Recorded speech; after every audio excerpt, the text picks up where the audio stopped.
Hello everyone, good morning. একটা নতুন video নিয়ে চলে এসেছি আপনাদের সাথে শেয়ার করব বলে।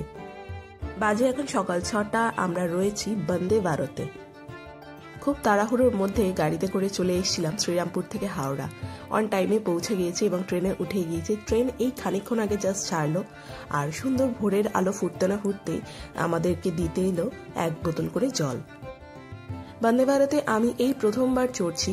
এর আগে অরিজিৎ বেশ কয়েকবার চড়েছে, দিল্লি থেকে বেনারস বহুবার গেছে, কিন্তু এটা আমার প্রথমবার জার্নি হবে। দেখা যাক এরা কেমন লাগে। ওঠা মাত্রই জিদানের একটা ফিডিং হয়ে গেছে, এখন ও খেলছে এবং আমি ওয়েট করছি ও কখন ঘুমোবে। আগের দিন আপনাদের সাথে শেয়ার করেছিলাম যে আমরা চলে যাচ্ছি নতুন শহরে, নতুন করে আবার জীবন শুরু করতে। আমাদের তো যাযাবর জীবন, আজ এই শহর কাল এই শহর চলতেই থাকে কাজের সূত্রে। তো ভিডিওর এন্ডে বলবো আমি আজকে কোন শহরে যাচ্ছি, তো স্কিপ না করে পুরো ভিডিওটা দেখতে হবে। কিন্তু এখন ওরা চায়ের জন্যে কিট দিয়ে গেল। আমি চায়ের কিট নিয়েছি আর অরিজিৎ নিয়েছে কফি, আর সাথে দিয়েছিল 2টো কুকিজ আর মিল্ক পাউডার আর ছোট্ট একটা ট্রে। কিট দেওয়ার খানিকক্ষণ পরে ওরা গরম জল দিয়ে দিয়েছিল আর নিজেদেরকে বানিয়ে নিতে হয়েছিল চা বা কফি, বাকি ট্রেনে যেরকম হয় সেরকম। আর এত অপূর্ব সুন্দর লাগছে কুয়াশা ঘেরা এই চাষের জমিগুলোর পাশ থেকে যখন যাচ্ছি, ভীষণ সুন্দর দেখতে লাগছে। জিদান যেহেতু আমার কোলে ছিল তাই জন্য অরিজিৎ আগে কফি বানিয়ে খেয়ে নিয়েছে, তারপর জিদানকে নিয়ে বাইরে গেছে একটু ঘুরতে, আর আমাকে ও চাটা বানিয়ে দিয়ে গেছে, কারণ গরম জিনিস আমরা ওর সামনে একেবারেই খাই না। এই সুন্দর সকাল দেখতে দেখতে 1 কাপ চায়ে চুমুক দিলাম। দিনটার আলাদাই একটা অনুভূতি শুরু হলো। খানিকক্ষণ পর ওরা ব্রেকফাস্ট দিয়ে গেল। আমরা ননভেজ ব্রেকফাস্ট নিয়েছিলাম। যেহেতু জিদান খুবই ছোট এবং জিদান এখনো ঘুমোয়নি, সেই কারণে আমরা দুজন একসাথে খেতে পারছিলাম না। একবার আমি খাচ্ছি, একবার ও খাচ্ছে।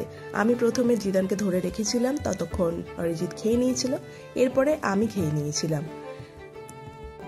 ব্রেকফাস্টের পর আমরা দুজনেই ঘুমিয়ে পড়েছিলাম। অনেকক্ষণ পর উঠার পরে দেখি যে লাঞ্চ টাইম এসে গেছে। এখন প্রায় বাজে 12টা আর এখন দিয়ে দিয়েছে ওরা লাঞ্চে ওরা দিয়েছে সুন্দর ভাত, ডাল, চিকেন কারি, একটা আলুর শুখা সবজি ছিল, আর ছিল সাথে 2টো রুটি, আর দিয়েছিল একটা টক দই এবং এন্ডে দিয়েছিল আইসক্রিম, যেটা আমরা নিয়ে নিই।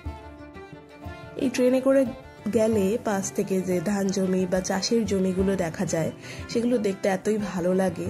মানে আমরা বেশিরভাগ সময় কখনো প্লেনেও জার্নি করি, রিসেন্টলি আমরা প্লেনেই ম্যাক্সিমাম জার্নি করি, কিন্তু ওই টাইমটা বাঁচানো ছাড়া আর কিছুই আমাদের খুব একটা ভালো লাগে না। টাইমের অভাবেই আমরা প্লেনটা চুজ করি, কিন্তু এই অপূর্ব সুন্দর প্রকৃতির যে রূপটা শুধুমাত্র কিন্তু ট্রেনে গেলেই পাওয়া যায়, যে কারণে ট্রেন আমার ভীষণ ভালো লাগে। এর আগে আমি যত জায়গায় গিয়েছি দিল্লি থেকে, মোস্টলি আমি ট্রেনেই যেতাম। তখন আমি হিমাচলের দিকে গিয়েছিলাম, আমি আবার সিমলাও গিয়েছিলাম। সেই জার্নি মানে মুখে ভাষায় বলে বোঝানোর মতন নয়, এতটাই সুন্দর ছিল আর এত কমফোর্টেবলও ছিল সাথে। তখন আমি ভিডিও করতাম না, কিন্তু আমার মনের আয়নায় ওটা তুলে রাখাই আছে। অপূর্ব সুন্দর জার্নি একটা ছিল।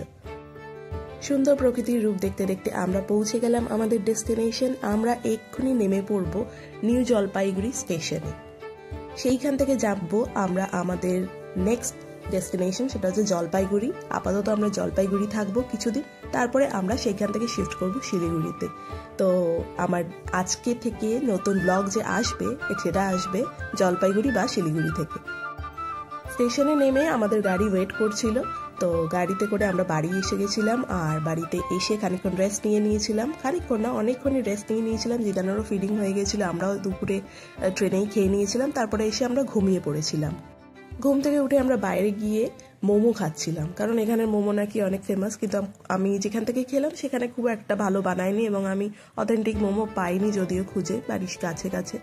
তো এই জলপাইগুড়ি যেখানটা আমি এখন আছি সেই জায়গাটা বেশ ভালো দেখলাম। মার্কেট এরিয়া বেশ জমজমাট এবং সমস্ত দোকানপাট রয়েছে আর খুবই বিজি রোড, ট্রান্সপোর্টেশনও খুব ভালো। কিন্তু এই জায়গাটা আমি বেশি দিন থাকবো না, ইনিশিয়াল ডেজের জন্য আমি এখানে থাকবো। আপাতত 1 উইক অলমোস্ট এখানে আমাকে থাকতে হবে।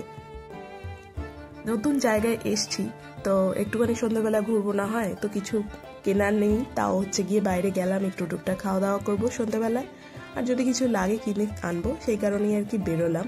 আর ঠান্ডাতে সেরকম তো আমি পাচ্ছি না এখানে, কলকাতাতেও খুব একটা ঠান্ডা ছিল না, এখানেও ভেবেছিলাম যে বেশ ঠান্ডা হবে, কিন্তু ঠান্ডা খুব একটা নেই, মানে খুবই কম বলা যায় আর কি। জানি না কিছুদিন পরে হয়তো ঠান্ডাটা পড়বে, এখন সেই রকম ঠান্ডা এখানে নেই। আজকে আমরা ট্রেন জার্নি করা সত্ত্বেও একেবারে টায়ার্ড নেই, কারণ বন্দে ভারতের এক্সপিরিয়েন্স ভীষণ ভালো, ভীষণ কমফোর্টেবল ছিল। জার্নিটা বুঝতেই পারলাম না, ঝড়ের গতিতে ট্রেন এলো এবং আমরা 7 ঘন্টার মধ্যেই বিফোর টাইম পৌঁছে গিয়েছিলাম আমাদের জায়গায়। এদিকে মোমো খেলাম, তারপরে দেখলাম উল্টো দিকে একজন ভদ্রলোক বিক্রি করছেন ভাপা পিঠে। এটা আমার খেতে ছোটবেলায় খুবই ভালো লাগতো, আমার দিদা বানাতো, আর এটা খুব হেলদিও হয়। কিন্তু আমরা খেতাম ছোলা গুড় দিয়ে ডিপ করে করে, কিন্তু এখানে এরকম ডিপ করার কিছু নেই, এইটার ভেতরেই সুন্দর করে ওরা গুড়ের একটা স্টাফিং দিচ্ছে, আর 10 টাকা করে মাত্র নিচ্ছে পার পিস। গরম গরম ধোঁয়া ওটা ভাপা পিঠে এই ঠান্ডার শীত সন্ধ্যেবেলায় এত সুন্দর লাগছিল কি বলবো। তো রিজিত বললো যে ঠিক আছে, আমি তো কখনো খাইনি, আমি ট্রাই করি, আর সেই কারণে একটাই নিয়েছিলাম, যেহেতু আমি মোমোটা মোস্টলি খেয়েছিলাম, আমার পেটটা ভরা ছিল। তো ও বললো যে ঠিক আছে আমি ট্রাই করি। এই জায়গাটা বেশ জমজমাট, দেখলাম উল্টো দিকে সিনেমা হল রয়েছে, স্মার্ট বাজার, জুডিও, আর অন্যান্য যে সমস্ত শপিং যে আউটলেটগুলো এখানে রয়েছে। বেশ ভালো জায়গা, দেখলাম কোনো রকম প্রবলেম হবে না এখানে আপাতত থাকতে, অনেক কিছুর অপশন পাওয়া যাচ্ছে। তো একেবারেই ওই জুডিওর উল্টো দিকেই এই দোকানটা রয়েছে। এই যে গরম গরম ধোয়া ওটা ভাপা পিঠে দিল, ভীষণ টেস্টি ছিল, আর যে সেটা খেলো এবং বললো সত্যি খুবই ভালো।